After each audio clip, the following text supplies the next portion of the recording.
మళ్ళీ స్థానిక ఎన్నికలు వస్తున్న సందర్భంలో మరి కాంగ్రెస్ పార్టీ ఎన్నికల స్టంట్ జనహిత అని పాదయాత్ర పేరు మీద మరి మొన్న సాయంత్రం ఏదైతే పరిగి నియోజకవర్గంలో పాదయాత్ర ప్రారంభించిండ్రో మరి ఆ పాదయాత్ర ఎందుకోసం చేసిండ్రు, ఎవరి కోసం చేసిండ్రు అనేది కూడా ఎవరికి కూడా అర్థమవుతలేదు. పాదయాత్ర ఎందుకు చేస్తాం? ప్రజల దగ్గరికి వెళ్ళి ప్రజలకు ఉన్నటువంటి సమస్యలు తెలుసుకొని మేము చేసినటువంటి సంక్షేమాలు అమలు అవుతున్నాయా లేవా, సక్రమంగా వస్తున్నాయా లేవని తెలుసుకోనికనే వాళ్ళు పాదయాత్ర అంటున్నారు. ప్రజల దగ్గరకు పోవాలి. కాంగ్రెస్ రక్తంలోనే ఉంది పాదయాత్ర ఎప్పటి నుంచో అని ఇక్కడ వచ్చినటువంటి నాయకులు మొన్న సంబోధిస్తున్నారు. మరి పాదయాత్ర అనేది జిల్లాకు సంబంధించినటువంటి నాయకులందరూ కూడా ఒక పోలీస్ వలయంలో ఒక నేషనల్ హైవే రోడ్డు మీద దాదాపు ఒక 6 కిలోమీటర్లు చక్కగా పాదయాత్ర చేసుకుంటూ వచ్చి ఫంక్షన్ హాల్లో పోయి పండుకున్నారు. ఏ ఒక్క ప్రజలను కూడా, ఏ ఒక్క వృద్ధులను కానీ, రైతులను కానీ, మహిళలను కానీ కూడా ఎక్కడ కూడా వాళ్ళు కలిసిన సందర్భాలు లేవు. మరి ఎందుకోసం మా పాదయాత్ర చేసినా మాకు ఇప్పుడు కూడా అర్థమవుతలేదు. ఇలా కాంగ్రెస్ పార్టీ నైజమే, అది ఎన్నికలు వచ్చినప్పుడల్లా ఏదో ఒక స్టంట్ చేయడం, ఎన్నికల్లో లబ్ధి పొందాలి. ఇలా తెలంగాణ సాధించిన తర్వాత కేసీఆర్ గారి నాయకత్వంలో 10 సంవత్సరాలు ఎక్కడ కూడా ఇబ్బంది జరగకుండా ఇక్కడ రైతులకు కానీ, ఇలా ఉద్యోగస్తులకు కానీ మరి అన్నీ కూడా అడగనటువంటి సంక్షేమాలు, అనేక సంక్షేమాలు ఇవ్వడం, ప్రజలందరూ కూడా మరి సంక్షోభం లేకుండా అన్ని కూడా సక్రమంగా అందించినాం అందరికీ. మరి మళ్ళీ ఎన్నికలు వచ్చిన సందర్భంలో కాంగ్రెస్ పార్టీ 420 హామీలు ఇచ్చిన 6 గ్యారంటీల పేరు మీద అన్ని గ్యారంటీ కార్డులు కూడా ఇచ్చారు ప్రతి ఇంటికి పోయి. కేసీఆర్ 10,000 ఇస్తున్నాడు, రైతు బంధు పైసలు మేము వస్తే 15,000 ఇస్తాం. కేసీఆర్ ఇంట్లో ఒక్కరికే పింఛన్ ఇస్తున్నారు 2,000, మేము 4,000 ఇస్తాం. ఇంట్లో ఒక్కరికే ఇస్తాం, మేము ఇద్దరికి ఇస్తాం. ప్రతి మహిళకు 2,500 ఇస్తాం. తులం బంగారం ఇస్తాం.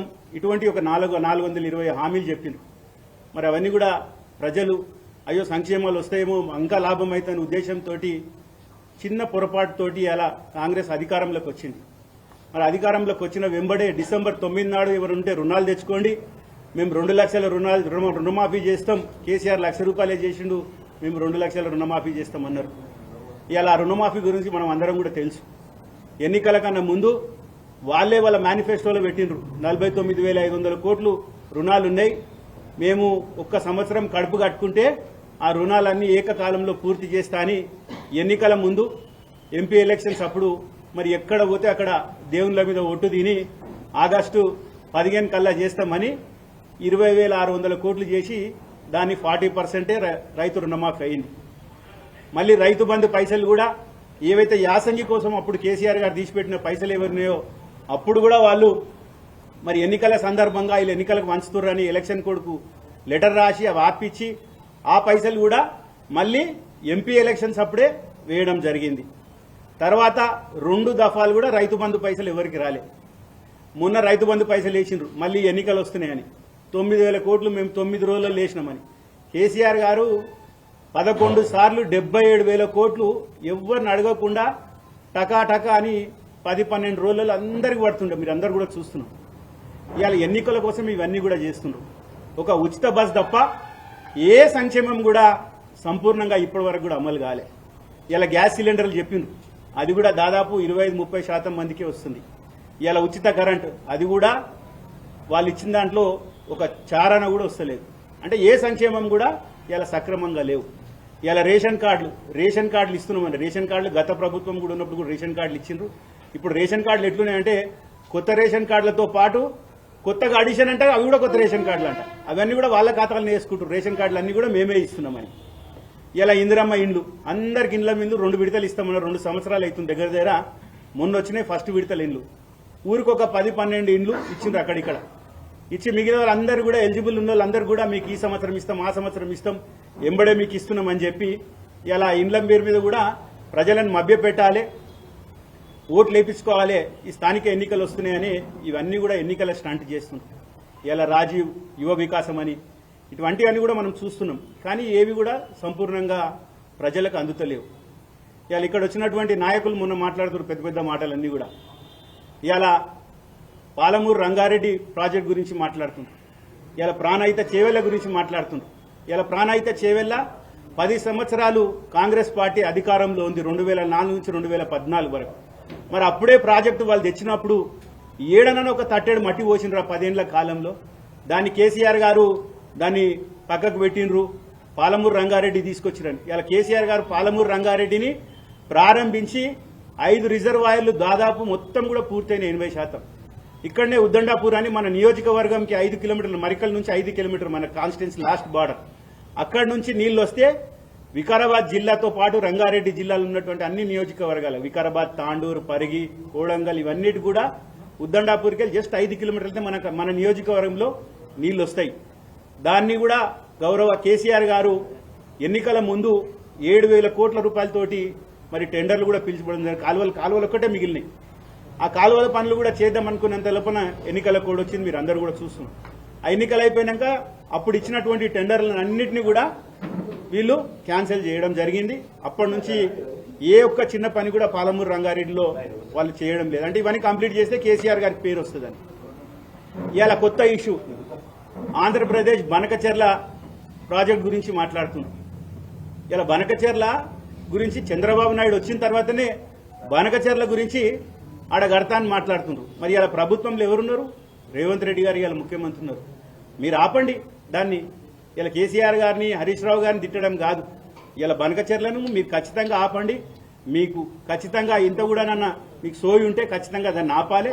తప్పకుండా బీఆర్ఎస్ పార్టీ బనకచెర్ల మీద ఖచ్చితంగా వ్యతిరేకం చేస్తాం, తప్పకుండా పోరాటం చేస్తాం. అదేవిధంగా ఈ సంక్షేమాలన్నీ కూడా అమలు చేస్తామని ఏదైతే చెప్తుండ్రో ఇవన్నీ కూడా ప్రజలు గమనిస్తున్నారు. ఎక్కడ పోయినా ప్రజలు ఇలా అయ్యో మేము తప్పు చేస్తే కేసీఆర్ గారు ఉంటేనే మాకు అన్ని పథకాలు వస్తాయనే భావనలు ఇలా ప్రజలు ఉన్నారు.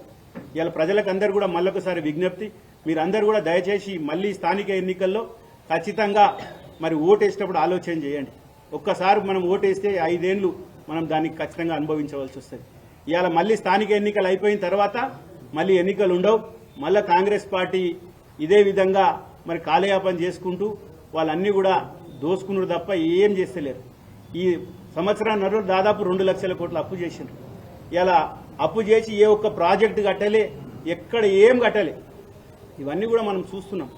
ఏ రకంగా పాలన ఉన్నది గతంలో, మరి ఇప్పుడు ఎట్లా పాలన ఉందో మనం అందరం కూడా చూస్తున్నాం. కాబట్టి ఇలా ప్రజలందరూ కూడా మనం ఒకసారి గమనించండి.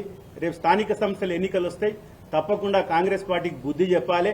దాంతోపాటు కామారెడ్డిలో వాళ్ళు డిక్లరేషన్ చేశారు 42% ఇలా మేము బీసీల రిజర్వేషన్ తెస్తామని. మరి అసెంబ్లీలో కూడా బీఆర్ఎస్ పార్టీ మద్దతు ఇచ్చింది. ఇలా కేంద్రం పోయి తీసుకొస్తామని మాట్లాడుతున్నారు. ఇలా కాలయాపన చేయడం మొన్ననే మనం చూసినాం పేపర్లలో. ఇలా అంటే 42% డిక్లేర్ అయినాకనే స్థానిక ఎన్నికలు పెట్టాలని. సరే తీసుకురండి. ఇలా 5, 6, 7 తారీఖు నాడు మీరు జంతర్ మంతర్లో మేము ధర్నా చేస్తున్నామంటారు. ఇలా మీ పార్టీ నుంచి 8 మంది ఎంపీలు గెలిచిండ్రు తెలంగాణ నుంచి. మొన్ననే ముఖ్యమంత్రి గారు కూడా ఢిల్లీలో ఉన్నటువంటి కాంగ్రెస్ పార్టీ ఎంపీలకు అందరూ కూడా ప్రెజెంటేషన్ ఇచ్చిండ్రు. ఇలా పార్లమెంట్ నడుస్తున్నది, మీరు పార్లమెంట్ను స్తంభింపజేసి బీసీ డిక్లరేషన్తో పాటు మీరు ఇచ్చినటువంటి హామీని ఖచ్చితంగా అమలు చేసి బీసీలకు అందరూ కూడా 42% ఏదైతే మీరు హామీ ఇచ్చారో దాన్ని నిలబెట్టే ప్రయత్నం చేయండి. తప్పకుండా బీఆర్ఎస్ పార్టీ కూడా ఖచ్చితంగా మద్దతు తెలుపుతుంది.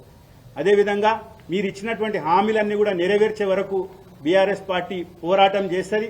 ఖచ్చితంగా ప్రతి ఒక్కరి రైతులకు కానీ ఇలా మహిళలకు కానీ నేనే చూసినాం. ఇక్కడ పరిగిలో పోస్ట్ ఆఫీస్ దగ్గర ఉన్న పరిగిలో మహిళలందరూ కూడా ఇలా పోయి అకౌంట్లు ఓపెన్ చేస్తున్నారు. మాకు 2,500 వేస్తారంట, ఈ ఎన్నికలప్పుడు వేస్తారంట. ఇవన్నీ కూడా ఎన్నికల స్టంట్. ఇవన్నీ కూడా మనం అందరం చూస్తున్నాం. కాబట్టి మనం అందరం ఖచ్చితంగా కాంగ్రెస్ పార్టీ ఇచ్చిన మోసం మాటలను ఖచ్చితంగా వ్యతిరేకిస్తాం.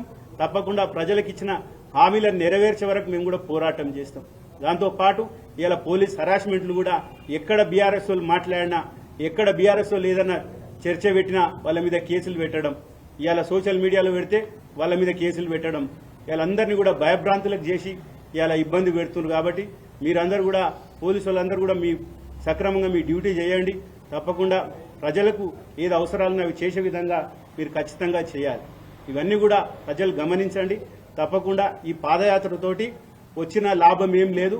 ఉట్టిగా ఏదో వాళ్ళు ప్రజలలో ఉండి ఇలా కార్యకర్తలు మీటింగ్ పెట్టుకురు. వాళ్ళు అక్కడున్న కార్యకర్తలే వాళ్ళే లేచి అడుగుతున్నారు, మనం ఇచ్చిన హామీలు ఏం కూడా నెరవేరుస్తలేం, గ్రామాల్లో పోయినప్పుడు ప్రజలు మమ్మల్ని నిలదీస్తున్నారు, అవన్నీ కూడా కంప్లీట్ చేయండి అని వాళ్ళ కార్యకర్తలే అక్కడ వచ్చినటువంటి అధిష్టానంకి వచ్చినటువంటి నాయకులకు అందరూ కూడా నిన్న చెప్పినట్టు మనం అందరం కూడా విన్నాం. కాబట్టి దయచేసి తప్పకుండా కాంగ్రెస్ పార్టీ ఇచ్చినటువంటి హామీలను నెరవేర్చే వరకు కూడా మేము పోరాటం చేస్తామని తెలియజేస్తున్నాం.